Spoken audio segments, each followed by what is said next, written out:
So welcome everyone, and welcome to the first Policy McCombs of the 2019-2020 academic year.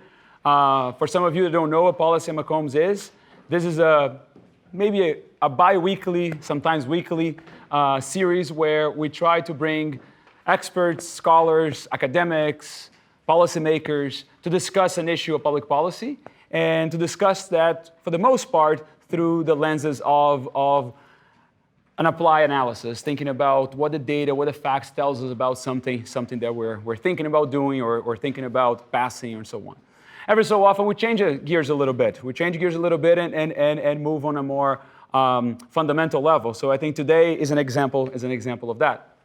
Before I introduce our guest today, I'm just going to remind you that we also, maybe if you receive some of our emails, we have a big event next week, which is a debate between two prominent voices on very different sides of the intellectual spectrum, a debate on capitalism versus socialism. I think if some of you might get to watch the debate of socialists tonight, you might have some interest in hearing from the other side of the aisle next week in the debate that we're bringing in. So this is something that we're hoping to attract a lot of folks, a lot of undergraduates in particular. There's a lot of interest in those ideas right now, and we'll be promoting that more later this week. So please feel free to invite anybody you want to that event. It's something that the more people we get there, the better.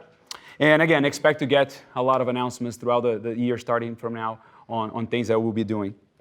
So today it's a pleasure to welcome Professor David Schmidtz from the University of Arizona, Professor of Philosophy David Schmidtz.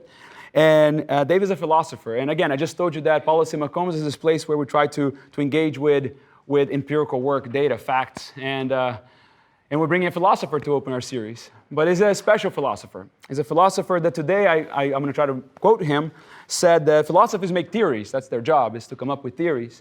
And his theory is that theories are, I'm going to use the word, it suck.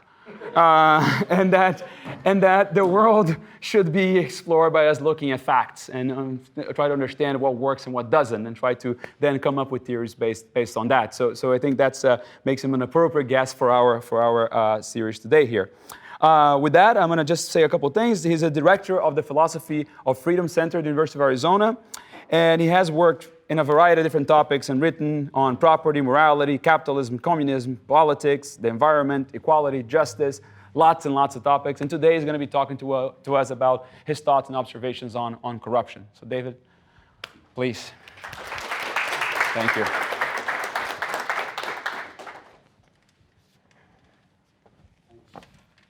And let me just say one more thing. Sorry, I forgot. The way we try to run this series is a very open discussion type of forum. So there'll be different types of events. Today we asked David we probably speak for about half an hour or so, and then open up for questions, anything you want to talk about in a very open type of discussion. So thank you. Okay, thank you, and thank you everyone for coming today. Am I okay on the sound? Is that working? Everybody, can you hear me all right? Okay, thank you. Good acoustics, because I'm not speaking loudly, but tell me if I need to speak louder.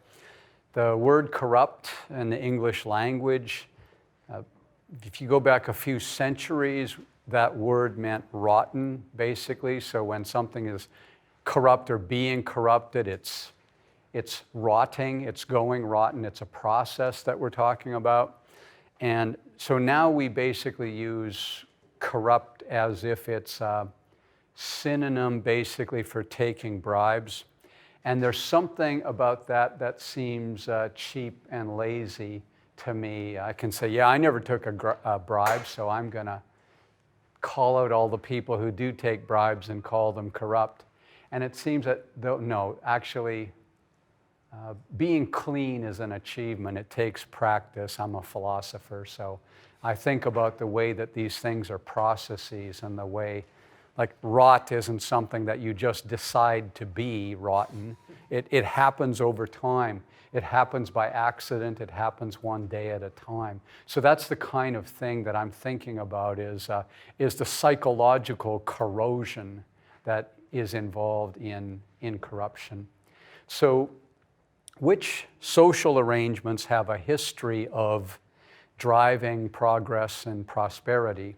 There's a quick answer, falsely attributed to one of history's great moral philosophers, Adam Smith. We think he was an economist. He wasn't. He was a moral philosopher. He says we're guided as if by an invisible hand to do what builds the wealth of nations. Now, a more sober answer, and actually closer to what Smith actually said and actually believed, is if we have the right framework of rules and incentives steering us away from buying and selling monopoly privilege in particular, that's the thing that he was worried about, driving us toward being valuable to the people around us, then we will indeed be part of the engine that drives human progress and the wealth of nations. However, to have a rule of law framework in which markets can grow a healthy nation, officials have to exercise oversight. And there's the problem. They have to not only enforce the rules, they have to amend the rules. Sometimes they have to interpret the rules. And there's a problem. So Smith saw this and he perceived a further chronically tragic reality is that kings buy and sell monopoly privileges for a reason. There's a market for regulatory power. Power gets bought and sold. That power is what crony capitalists buy and sell. And that changes everything. Imagine just work with me for a second. Thought experiment. Imagine concentrated power in the hands of what you consider, whoever you consider, the worst ruler in living memory. Like, basic point here. You know that actually happens. You know that kind of person actually does get elected from time to time or actually does manage to seize power from time to time. This is not a hypothetical. The worst ruler you know of is real. So when formulating theories about what's politically ideal, here's how we do things since Plato. We say, ideally, how much power would the ideal ruler have? The ideal ruler committed to getting the right thing done. How much power should that person have? That would be the ideal. Another way to think about it, no, if you go back to, do you think Donald Trump is the worst? Like Hugo Chavez, Robert Mugabe, worst ruler you can think of. Maybe the question is, ideally, how much power do you want to be held by people like that? How much power do you want to be up for bid, to be auctionable off to people like that? That would be another way, a very different way of thinking about ideals. You might say utopian ideals versus realistic ideals. So which of these, in your experience, is a genuine question and conundrum about the human condition, and which is a pie-in-the-sky dream? Can political philosophy answer the question that needs answering? If so, why isn't it trying? We want officials to have power to pursue our agenda.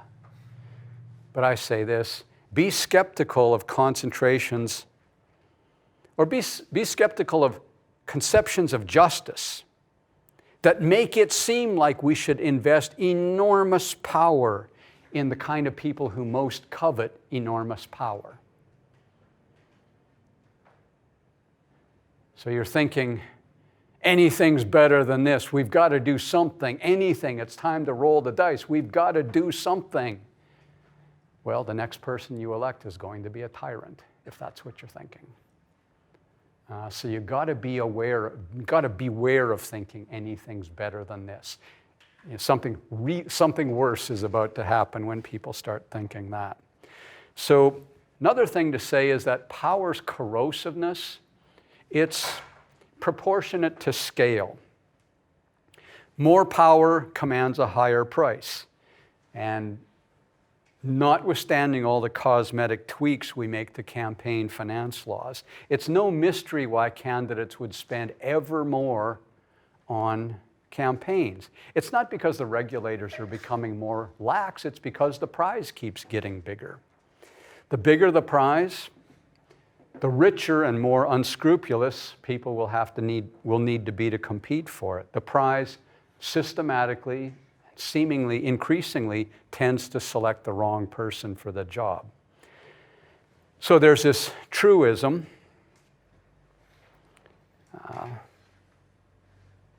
Montesquieu truism that power corrupts. Lord Acton truism that power corrupts. Now that implies that randomly selected rulers would be corruptible, would get into that world in which the bribes start getting ever more zeros added to the end of them. The more realistic worry is worse than that.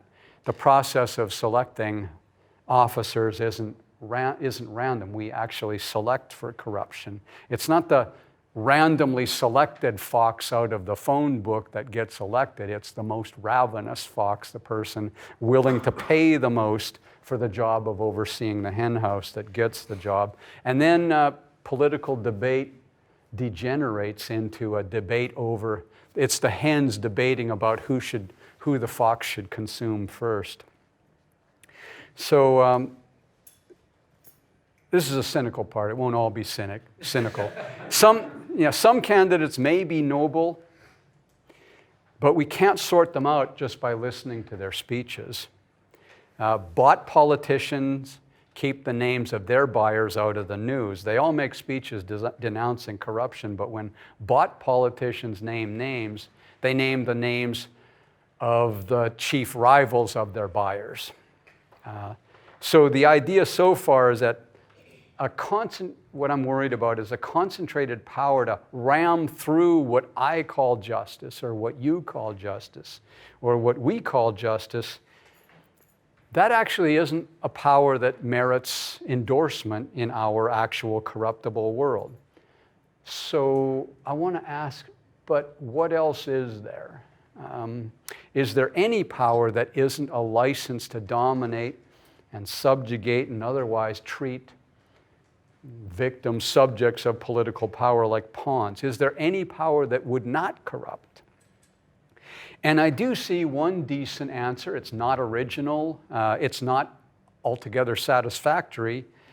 But there are powers that define liberal equal citizenship, free citizenship. Rights to say no. Rights to exit, constitutional limits on executive power. These are as innocuous as power can be. These are powers that limit rather than extend the reach of those who would treat us as pawns. Arguably, these are powers worth endorsing. Such power as they constitute is inherently dispersed rather than concentrated. So these things are protected by constitutions, among other things. And I want to say the constitutional part of constitutional democracy, it's the part that enshrines these powers, so it's the constitutional part of democracy that's actually the liberal part, when there is a liberal part. It's premised on core individual rights not being subject to the whim of a shifting majority. So if you want democracy, then what you really want is the constitutional part of constitutional democracy, so that, for example, legislators can't vote on whether you have a vote, or at least they can't vote to take it away. Demagogues can't divide and conquer a population by victimizing one minority after another to say, hey, trust us, come along, join the crowd. It's only a few thousand people. We'll take them down. The rest of us will be better off. And you have that sense. You have that sense. It's like, yeah, well, when is the bell going to toll for me? And it's not wrong to have that sense. So through a system of law, maybe especially a constitution, you bind legislators. You say there are things, what's wonderful about democracy is it's, first of all, before it's anything else, it's a list of things you can't vote on. That's the heart of democracy. It's what you can't vote on. Okay? So you don't want legislatures to be where the action is. You want to be able to appeal to a constitution and say, hey, buddy, if you don't respect your side of the line, my side of the line, we're going to end up in court, and just because you're a legislator does not guarantee that you're going to win. That's a free country. Living in a free country involves letting the rules settle down and become a framework of mutual expectations around which real players can make plans, and in which real players ultimately make moves that can lift their communities to the next level. Alternatively, though, the risk is that as legislators become players and you start cheering for them, well, then real citizens are becoming spectators to decisions that shape their lives. And I think the right to say no to that logic, or the right to want there to be something fundamentally more to your society than that, that's as liberal a right as there is. And so, I mean, this might be the state where I have to say something about liberal, because, I don't mean liberal as a contrast to conservative. Liberalism and conservatism, they're two philosophies that came out at the same time in the late 1700s. As reactions, they had a common cause. They were both reactions to concerns about what was going to replace monarchy. They knew monarchy was scholars knew that monarchy was on the way out, and they were saying, what's going to replace monarchy? And one answer appeared to be, well, populism, Hobbesian war, something like that. It's going to be mob rule. And so it was two ways of being concerned about that. People say Edward Burke was the paradigm conservative. And you read him and it all sounds liberal. It's really interesting, and yet it's not like you can't see conservatism in him, but mostly he sounds like a liberal. So the idea was liberals were looking at populism and saying, we can do better than this as an alternative to monarchy. And conservatives were saying, there is something worse than monarchy. We could do a lot worse than, conservatives were above all worried about the kind of people who say, we've got to do something, anything's better than this. Conservatives were saying, you have no imagination. There are things a lot worse than this. And liberals would not have disagreed. They weren't rivals, they weren't alternatives even. They were just kind of different variations on a theme of concern about the coming populism. So Montesquieu and America's founders, they concluded that dispersed power was less corruptible than concentrated power. So they sought to create a system of divided sovereignty backed and monitored by a free press, so that no ruler could rule with impunity simply by executive order.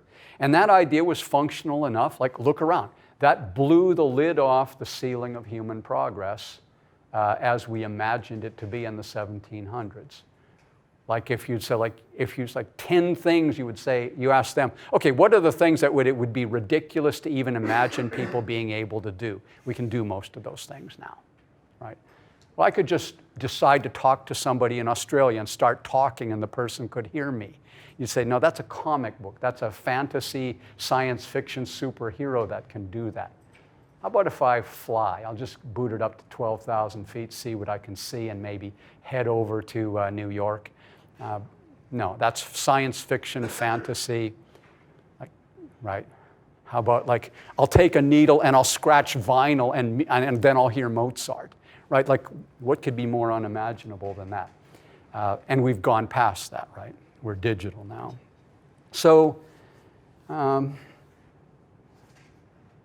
we've done things almost beyond imagination in terms of what anybody thought the ceiling of human potential was in the 1700s. How about living to the age of 40. Try 50, try 60, try 70, try 80.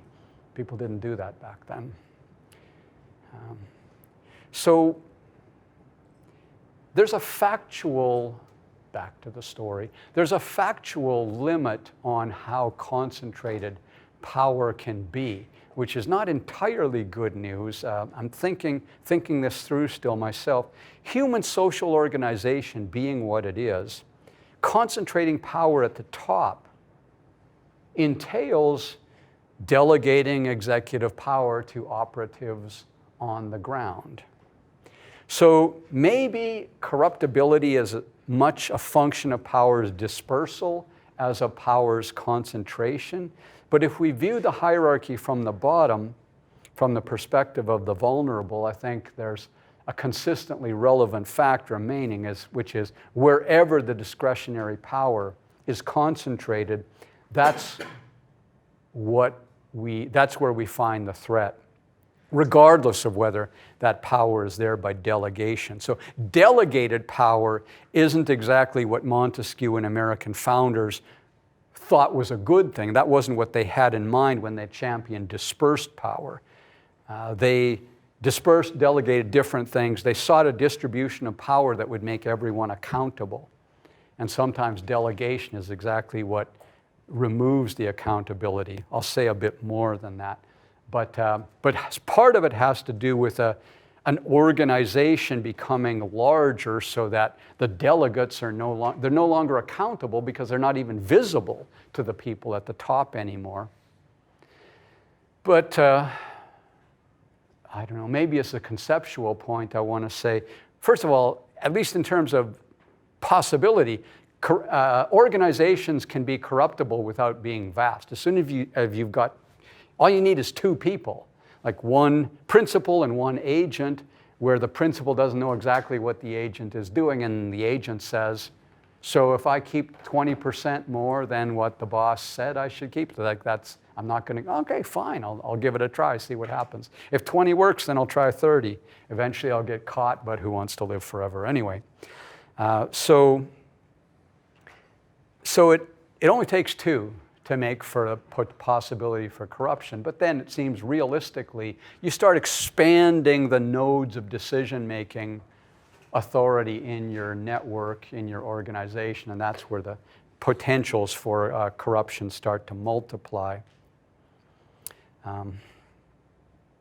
And when you start getting expansion, you start getting people wanting to pass more rules, often for good reason, but you get needed regulations becoming more complex over time. Has anyone ever been part of an organization? If so, you kind of know what I'm talking about. And if you've been part of an organization over the space of a few years, most likely you have a lot more rules than you had when you started.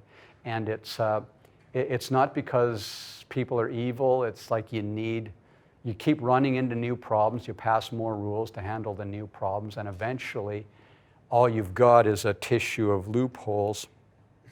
And it's not even because anybody made a mistake, it's just that's how it works. So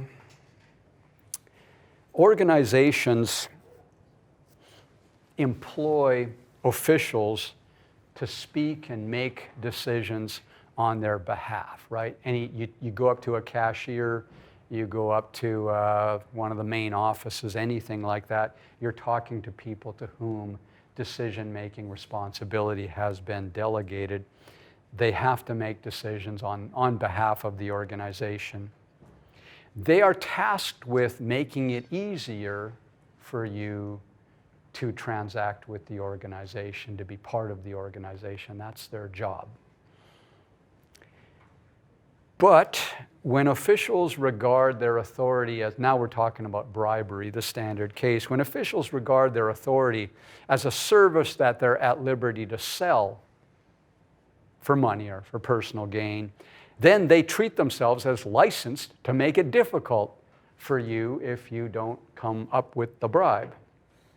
That's the problem.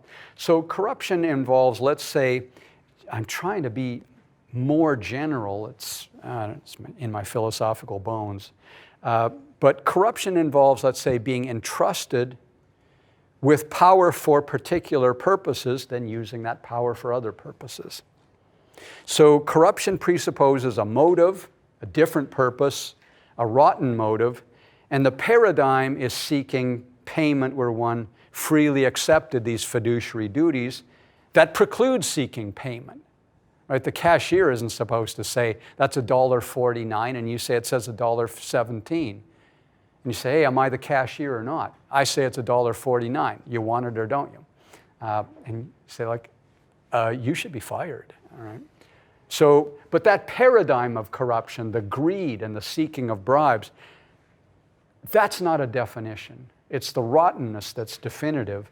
And greed is only one species in the genus of rotten motives, corrupting motives. So have you ever run into this? Petty tyrants. You go and you say, I need this form, or I need you to sign this form, or I need you to authorize reimbursement for this expense. And they say, hey, look, what can I do? The rules are the rules. And you say, the rules weren't passed with this case in mind. Your job is to make it easier. The rules are the rules. And say, no, your job is to make this thing work, including using your discretionary power to handle the cases that the rule makers never thought of. Nobody ever thought of this case. So come on, you got to give me a break here. And sometimes it's a thin edge, right? Sometimes the bureaucrat will say, okay, I'm going to make this work for you. Just do it like this, do it like this. Don't say you're doing that because that'll be against the rules. But if you don't say that you're doing that, if you say that you're doing this, this isn't against the rules. So, all right, I can help you with this as long as you describe yourself as doing this. And you say, okay. And that's not so far from being corrupt either, right? So you find institutional responsibilities being a thin edge. If you ignore the rules, that's one way of being corrupt. And if you ignore the fact that the rules are supposed to serve a purpose, and there's another case just around the corner where blindly obeying those rules isn't going to serve the intended purpose, well, then you're corrupt in a different way. So it's tough. You don't have to be evil to be on the road to corruption. And I'll say more about that. But sometimes the motivation is not even greedy. It's worse than greedy. It's downright hostile. So imagine county officials going the extra mile to make it gratuitously difficult for minorities to register for the vote. And you say, I'm working overtime here. And you say that you should be fired. Like, that's not your job. Right? So yes, sometimes it's actually vicious. Sometimes there's a vacuum of reason. And to me, that can be rotten. That can be more rotten than spurious reason. The vacuum of reason can be more rotten. So some officials are just dead to the honor of being good at their jobs. They're just showing up to, in the academy, we even have a word for it. We use the word deadwood. Like, they just show up to collect the paycheck or check the mail, pass the time, and then go home and watch more game shows, or I guess tweeting is what they do nowadays. But yeah, sometimes there's a vacuum of reasoning, and people are just going through the motions. They don't even aim to get the job done. What they aim is to be in compliance with job requirements. And that's not the same thing. They may bear no ill will, but they're of no use. Another form of corruption, I'm thinking academy now, but not all of you know what the tenure process is, probably. Don't go there. Okay, there are junior colleagues who evaluate every decision, like go to lunch with a senior colleague or serve on a committee, write a book, help a student, represent themselves as committed to scholarship. Everything they do, they evaluate as a means to the end of getting tenure. Thing is, professors who are obsessed with getting tenure, they do tend to fall apart when they get tenure. They aim to be in compliance with the requirements for tenure, when in fact, deserving tenure requires a motivation that transcends, that survives getting it.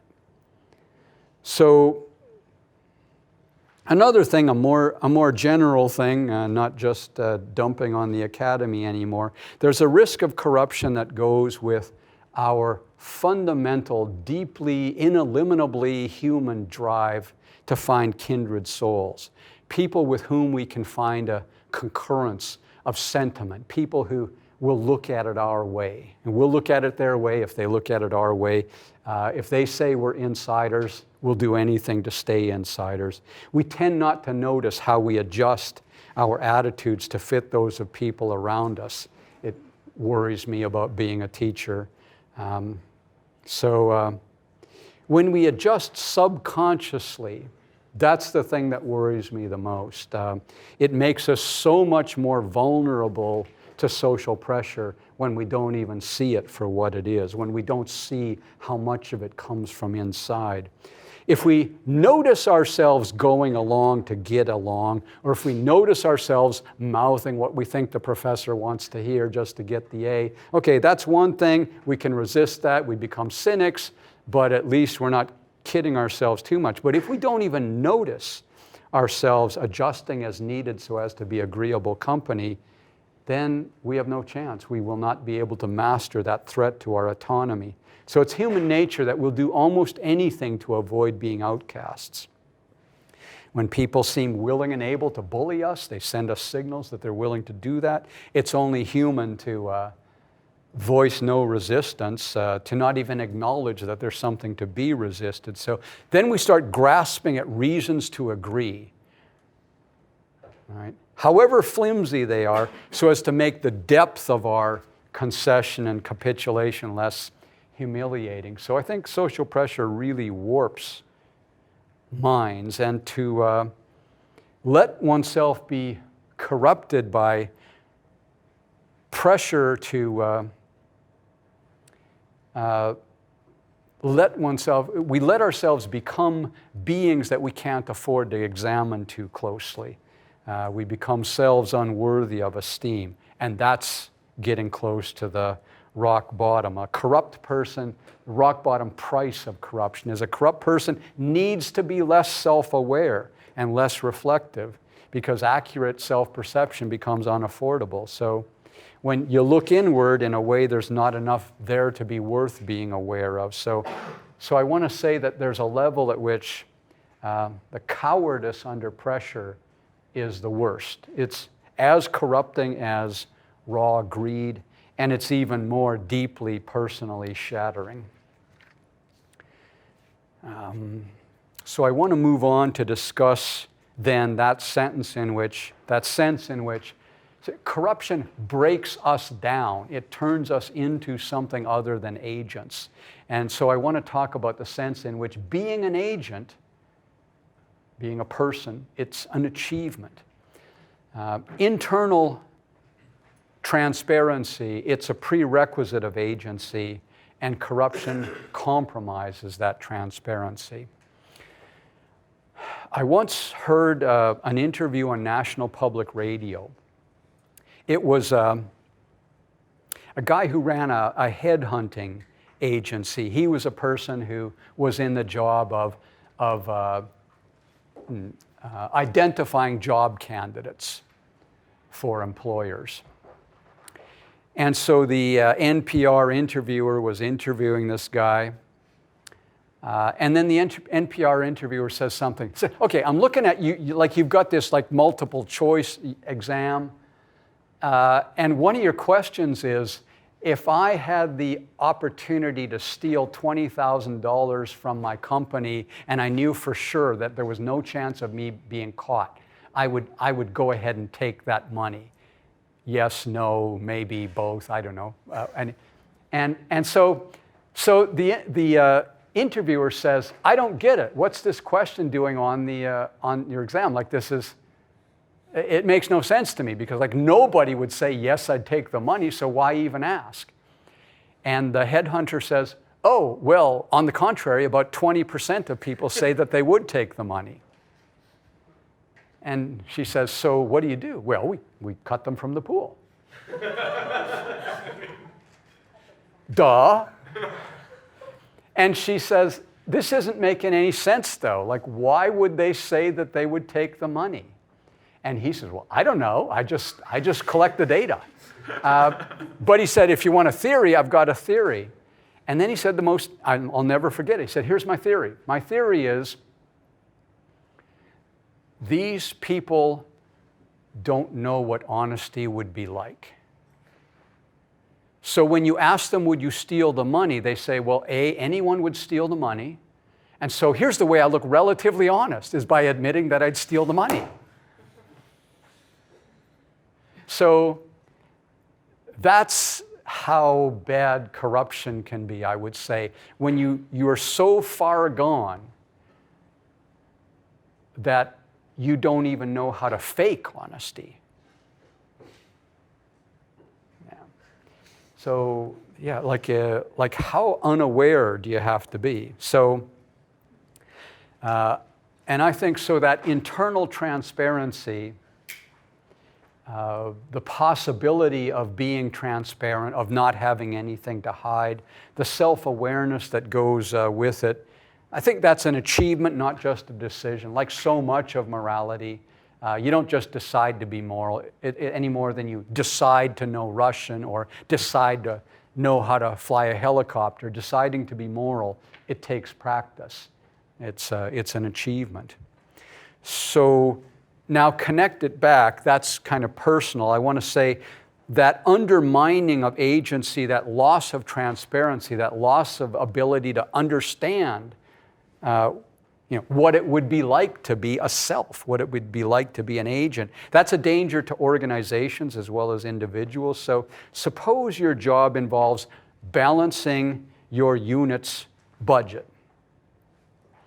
And one of your tools involves collecting fees from could be the room assigners, could be the lecturers, could be the students. You collect fees from the students. That's part of what you do, from your department heads maybe. And then you wake up one day to find out that your job as an administrator in your unit is to cannibalize other units. Right? You say you got to balance your budget. I say, yeah, but my sociology department, they have to balance their budget too. It's like, that's not your problem. You raid their budget if you can to balance your budget, and if they're out of luck, well, that's their problem. And you say, so that's what I do in order to not be corrupt? Am I reading that right? Well, yeah. So you don't need to be a monster to find, I'm not making this up.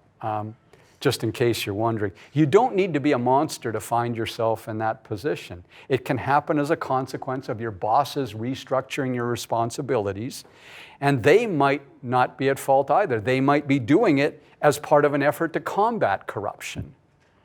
Right? They say, like, your predecessor blew through the budget just like that and didn't care. You, sir, are going to balance your budget, no matter what you have to do to people in order to balance it. So when Plato wrote about justice in the polis, he said, justice in the polis is justice writ large. He was treating the paradigm of justice, injustice, as an individual soul divided against itself. And I think what's cool about that is, the injustice of the soul. That isn't really injustice, but it is a kind of corruption. And it is a corruption that has an interesting analog. The city can be corrupt and the soul can be corrupt. So what makes a tyrant unjust is what makes a tyrant corrupt. In Plato's theory, the tyrant's soul is decomposing, it's falling apart, it's losing its sense of unifying purpose. So when an official accepts bribes under the table, that's a different kind of agent, an organization, an agency maybe. The agency for which that official works is losing contact with itself. It's becoming less transparent. The agency is out of touch with itself. The left hand doesn't know what the right hand is doing. The right hand doesn't want the left hand to know. And that loss of self-awareness in the company, in the organization, is compromised agency. So the weakness of will compromises the potential to be an agent with a unified purpose. And some organizations are like organizations. They're usefully seen as agents, but as a corporate agent comes to lack both the reality and the appearance and the reality of being on a mission, it stops resembling an agent, and you may have worked for organizations like that. So where there's no reason to call X an agent, then there's no reason, linguistic habit aside, to call X an organization either. What X is literally is a dysfunctional mess. And I'm sorry for those of you who've worked for such things. You know how I feel. One more source of corruption beyond greed. Greed to me, like it's the obvious, the paradigm case, but that's boring. I mean, there's other stuff that's much more frightening. Sheer uncertainty. There are times when officials exercising discretionary power, they can't simply follow the rules. There is no uncontroversial interpretation of the letter and the spirit of the law. So suppose you're a compliance officer. Again, wish I was making this up, I'm not. You're a compliance officer administering a grant, and the grantee asks you to look the other way while the grantee uses the money for a purpose other than the purpose for which it was granted. Now, you could suppose that the grantee is asking permission to use it for a purpose that's smarter, better, more productive than the purpose for which it was given. I mean, it happens all the time. You realize as you go, oh, no, this isn't my project. Here's my project. You got a grant for this. Wait. So fill in the details to make the case however compelling you want, and probably there'll be a real case that fits those things. So the risk of emerging from a situation like that, if you're the compliance officer, it's real whichever you go. If you go one way, if you just say, do what you need to do, use your judgment, you're lazy and irresponsible. If you stomp on the person, you say the rules are the rules, you're a pompous bureaucrat. So there's a problem either way. You're kind of, in a way, you're kind of corrupt either way. So having a fiduciary responsibility along with discretionary power and remaining uncorrupted over time. Now, there's nothing simple about that. So John Rawls taught us that justice is the first virtue of institutions. It sounds like a ringing thing. That's like Braveheart. Yeah, freedom. Justice is the first virtue of institutions, from which we infer that our task is to articulate principles of justice. Well, we've made some big mistakes in theorizing about justice. That's probably the biggest. The most surprising thing maybe is if you think about justice coming first, it cannot come first. So here's the thing. How much power has to be concentrated in corruptible officials in order for there to be enough power to realize your vision of justice? If your vision of justice is a prescription for an otherwise unnecessary concentration of corruptible power, you should start thinking that maybe your vision of justice is a mirage. In practice, officials who make basic structures work, they begin, not with justice, they begin with resolving and avoiding conflict. The kind of questions that judges actually need to answer are questions like, when would flying over someone's land at a height of 10,000 feet be a case of trespassing? Well, I've got a theory about that. No, you don't. The questions like that, they have no answers until judges sort out what will help potential litigants in similar situations to stay out of court and get on with their lives. So after judges settle a dispute and they say, I don't want to be remembered as the person who made air traffic illegal. I'm not going to go there. There are navigation easements up there. Just go for it, but don't drop your latrines. Like don't do that. But it's okay. There's a tunnel connecting LA to New York. You can fly through that tunnel. You cannot trespass, but those tunnels aren't trespassing. They're like in the public domain.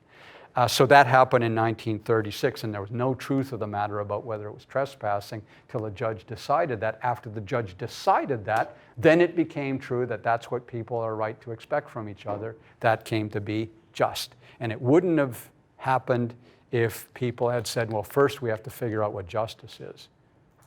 Justice had to come second in order for there to be any room for justice. Judges get it right when they actually settle it. They establish expectations that everybody can live with and thereby minimize the need for future intervention by corruptible public officials. So judges know this. Judges can't settle for pursuing their personal visions of justice. They have to settle disputes. They have to aim for something higher than visions.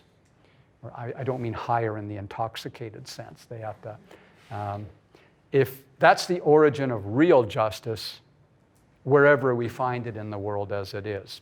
So if we settle for conflict resolution, having a forum for airing grievances as they arise, we still remain vulnerable to corruption. But there's less scope for corruptible discretion. There's less scope for judges feeling like they have a license to pursue a vision. Instead, they have a license to figure out what litigants on the ground, real people, can live with.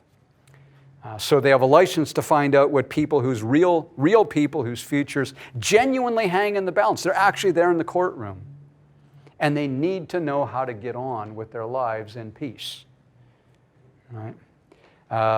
Judges need to converge on a result that leaves litigants feeling like they had a say. They got heard. They were given terms of peace and terms of membership in their community that maybe isn't what they came there hoping for, but they've got lives now. They can get on with being part of a community. They can get on with their lives. And finally, theorizing about justice, I'm a philosopher, so we say, hey, I don't mess with empirical details. My job is to idealize. My job is to come up with the vision. And so you say, hey, is that even possible? And say, it doesn't have to be possible. I work with ideals. I think about perfection. I think about utopia. That's my job, and I'm paid for it. When we set aside we're theorizing about justice without starting with the idea of what can actually be done, what requirements can actually be realized without inviting wholesale corruption. That's not just something that you have to adjust downstream and like you make practical adjustments to your vision. That sort of theorizing sets aside what matters when it comes to figuring out terms of engagement that enable us to live good lives together. And when we set aside what matters, we're setting aside justice. So, let's open it up for conversation.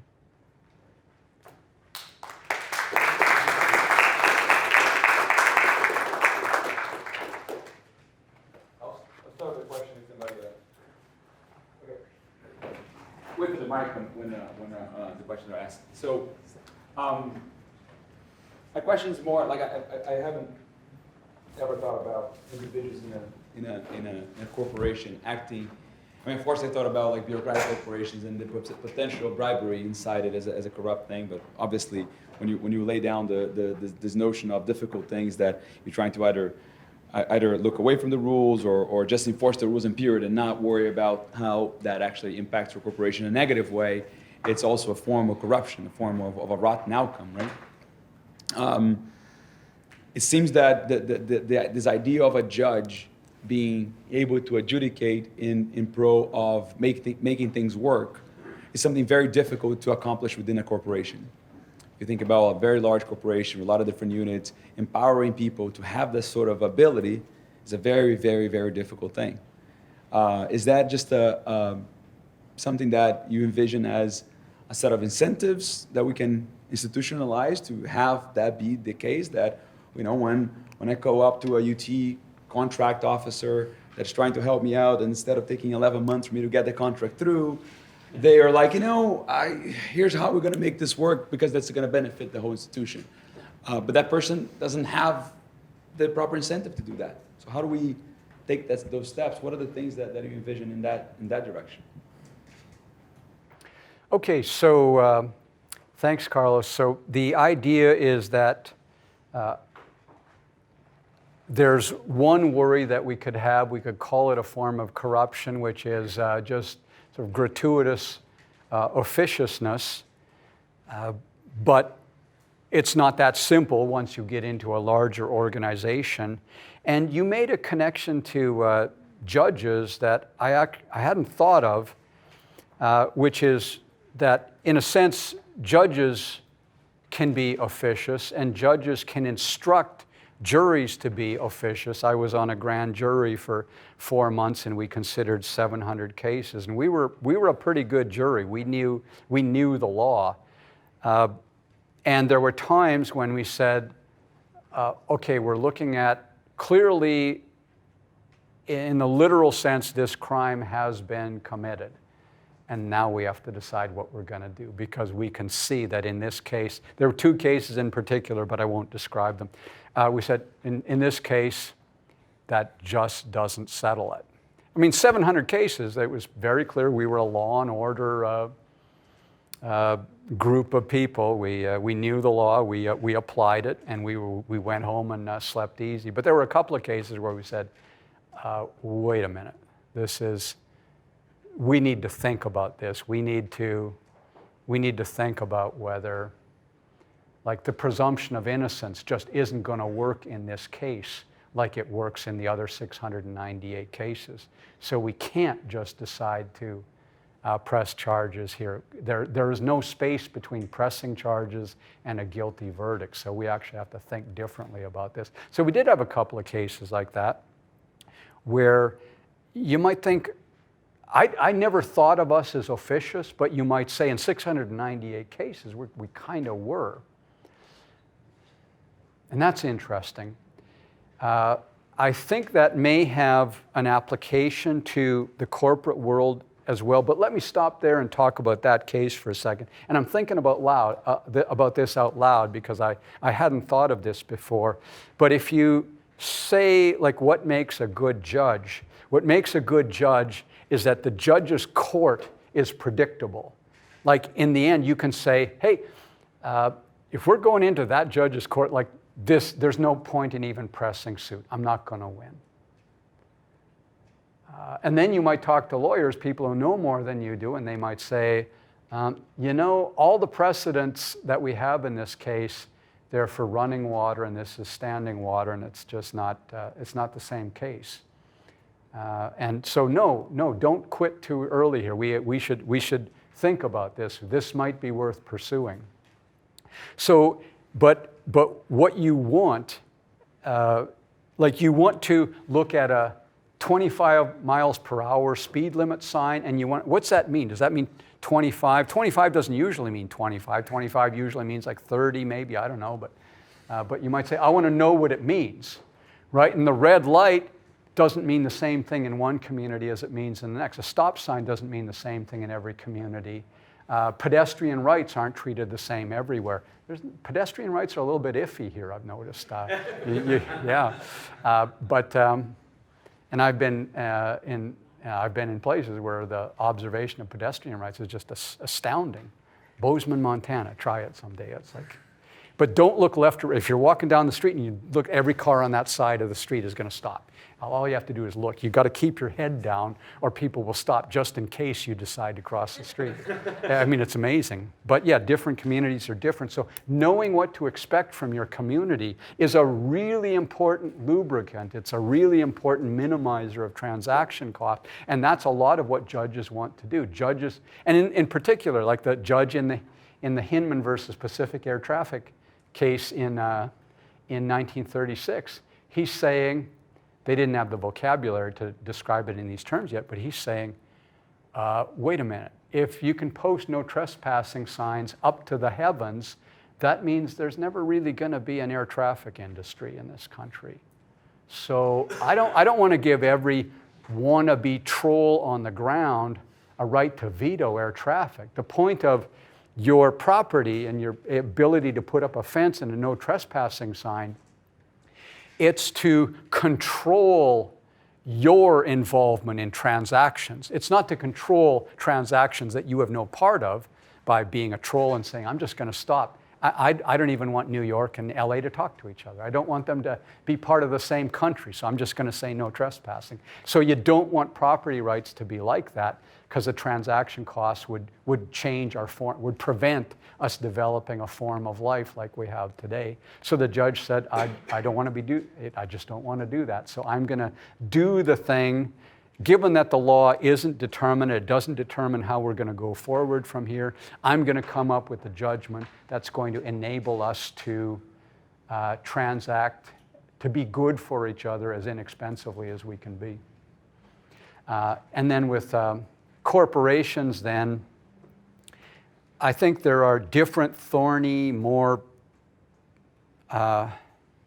indeterminate issues there. But the interesting thing about judges is to say, I want to judge the same case the same way every time. I want people to be able to see what I'm going to, I want them to be, I don't want to be surprising. I want to be predictable. I want people to be able to see what I'm going to do coming from a mile away, so that they don't bother filing suit. I don't even want them in my courtroom. I want them getting on with their lives and transacting, making the world a better place.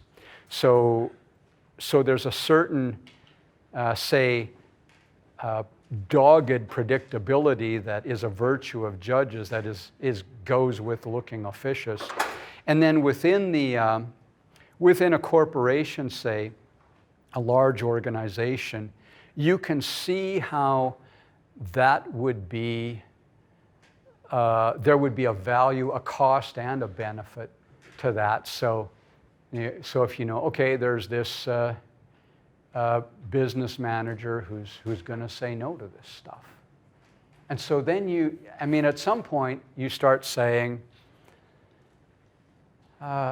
okay, everybody, heads up, you know the drill. We're not going to get reimbursed for alcohol, so we just decide whether you want to pay for your drink or not.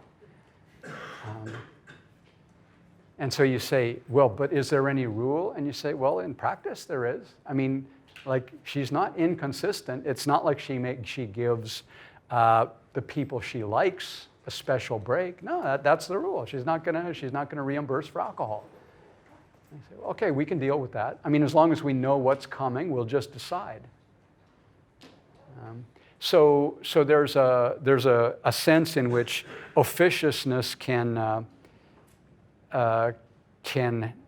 have a good effect on transaction costs within an organization, and probably other ways in which you might say, well, there comes a point when it costs more than it's worth, and you just have to say, no, I want to hire this person, and you say, well, the rule is here's how the process has to go, and you say, the process has to go that way for 4 reasons. None of them are applicable here. And so you say, well, the rules are what they are. And you say, nope, not this time.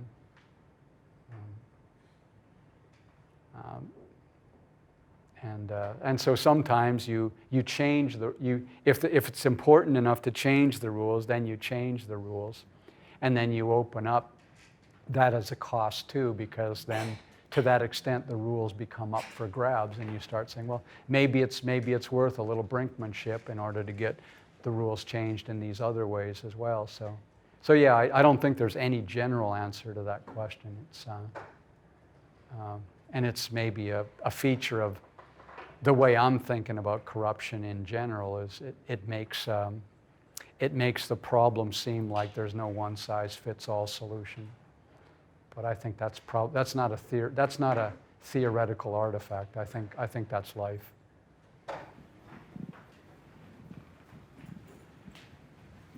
Anyone else? I have another one, but I'd rather let someone else ask. Yeah.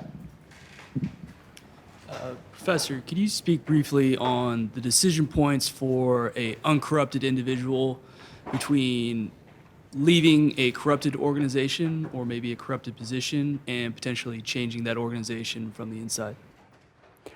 Okay, so if I understand the question, we're supposing that we've got a person as a member of an organization. The person believes the organization is corrupt, and how should if the individual, like, realistically should say, I can try to change it, or I can leave it. That's the question? So how do you navigate that, that choice? And I would say, does it seem, I'm not just, I'd like to say something really radical, but I think all I've got is common sense here, which is that there isn't a one-size-fits-all answer to that. It's to say, probably leaving is not something that you should regard as shameful. I think this is my intuition anyway. I would say you're a volunteer. Think of yourself as a volunteer. You're not a conscript. You are where you want to be, all things considered. And so accept that fact about yourself. You're there because you choose to be there, and say, if this is too hard, if it's too impossible, I can walk away and I'll probably be just fine. So I think it's really important for us not to exaggerate the costs and the negatives to walking away. When we exaggerate the costs of walking away, we kid ourselves into thinking we have a reason to stay. And that kind of kidding ourselves, that's corrupt. Or it's on the way to being corrupt anyway. If you say, I have to go along with this because otherwise, how will my kids eat? It's America. Your kids are going to be fine. Their eating is going to be interrupted for they won't even notice. So I'd say don't exaggerate the cost of leaving. If you just keep the cost of leaving in mind, if you say I can leave any time, then that will empower you to fight, to be dangerous to those who are corrupt in the institution. And then I would say you can have fun fighting corruption from within as long as you realize walking away is no big deal here.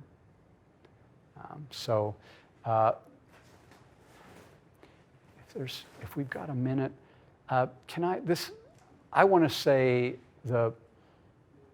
I once talked about the one person that I'm actually envious of, and it's kind of a case of this, is there was when I was an undergraduate, there was a place, I was at a provincial school, University of Saskatchewan, but within that public school was a Catholic college, the St. Thomas More College, and I was raised Catholic, so I got nothing against the Catholic Church, but there was a resolution debated and passed in St. Thomas More College, and they said, resolve from now on any materials contrary to the teachings of the Catholic Church will not be on our syllabi. And this guy, there was a guy, he's a logic teacher, right? So it's got nothing to do with him. So it's all right, all in favor, fine. And then everybody's sitting there thinking, what have we done? This is a public school, right?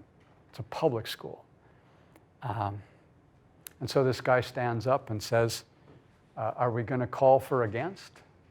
And he's standing there and says, well, I vote against. And he puts up his hand and he stands there with his hand up in the silence.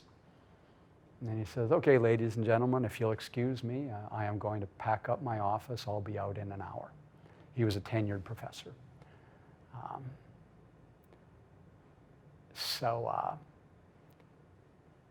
I said, that's the person I'm jealous of. That's the person. That person, and I know him. That person never goes to sleep at night wondering if he's a good person. He's been through fire.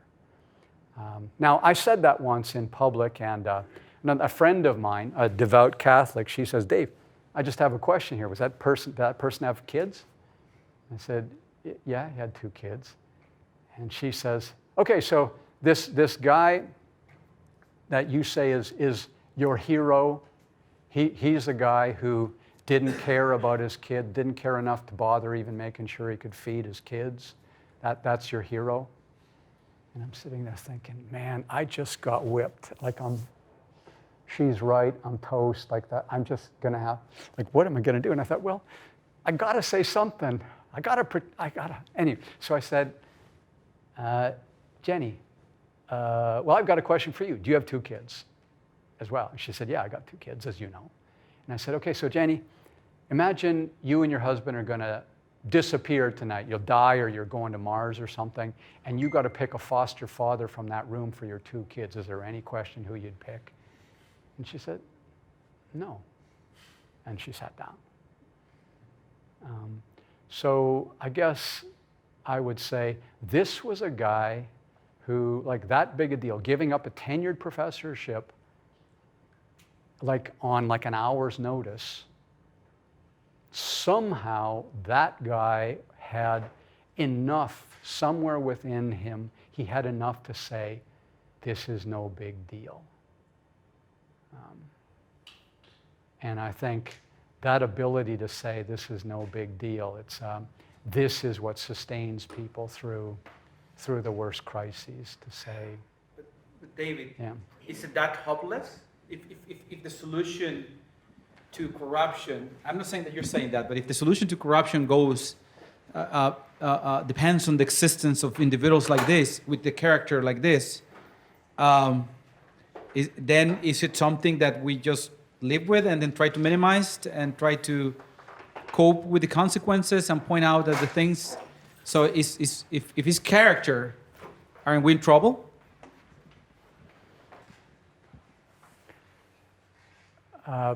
Okay, so this guy I said was a hero. I said he was the one guy that I envy. Now, if you asked him, he would say, I'm just a guy. There's no big deal. So I guess I would say there's one thing that makes us think that it's hopeless, which is thinking that we can't afford to fight the machine. And I would say, well, I don't know what to say other than we can. And our kids won't hold it against us for fighting the machine, for tilting against windmills. And I don't. Following up on his question, fighting the machine from within is no less virtuous. So you know, I find myself in a situation. I see universities as corrupt institutions, big time. Not corrupt in the big right way, but corrupt in the way they devolve into something that has lots of obvious problems. Yeah, well, evolving in the. No, well, Yeah. People that way, but just like, you know, there's lots of, and we fight from within. Yeah. We work really hard to, some of us, at least I hope to think that I go to bed thinking that I'm doing things, trying to fight the machine from within a little bit. Yeah. Well, I brag about being able to identify problems. I don't brag. I don't brag about having solutions.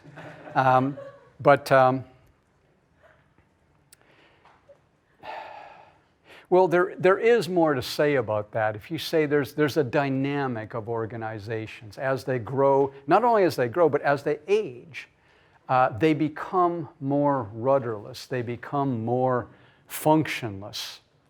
And so that's the corruption. It's not like they become more, it's not like they move in the direction of organized crime. It's like they move in the direction of disorganized mess. And so that's the problem. That's the disheartening thing about being part of a large organization or a growing organization. I shouldn't say growing, because growing, there's often a dynamic that goes with that. But a large organization, it's solving problems day by day, and the solutions to the day-by-day problems add up to something that nobody's planning on the organization turning into these layers of barnacles like organizations do. And so I guess eventually there comes a historical point where it's time to say, look, guys, we're making billions of dollars selling, like mailing DVDs to people, and I'm just telling you, like, we need a new product, we need a better product, we need a more 21st, late 20s, later, we need a different, better product. And like, who's with me? If you guys aren't with me, then I'm going to run over you. I'm going to leave. I'm going to start my own company. I know how to do this, and it'll be too late for you to come to me asking for a job. But you're not going to have one at Blockbuster. Blockbuster's going to be out. So, you know, there's a point where that's what's going to happen next, where you say, this is about to drown in a wave of creative destruction, and is our corporation going to survive? Because like, hello, I'm going to survive. Whether I'm going to survive as the thing that ate you or the thing that saved you, that's what I'm asking you to decide. Because I can see what's coming next after DVDs, and I'm going to be part of it. I'm going to be pushing it.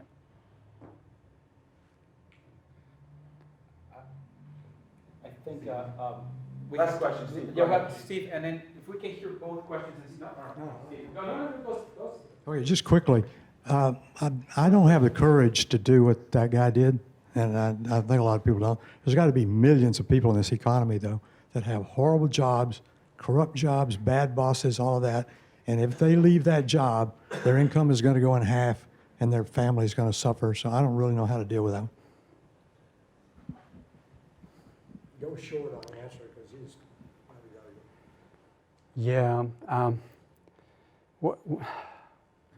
Let's talk about it later. Because I mean, I think I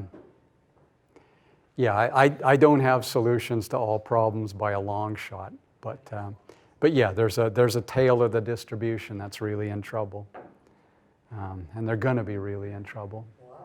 London, what about you? Are we gonna? No, you covered the thing I was going to bring up in response to someone else. Okay. All right. Well, thanks for the thought anyway. Okay, so yeah, thanks for coming out. Thanks for your time, and great place.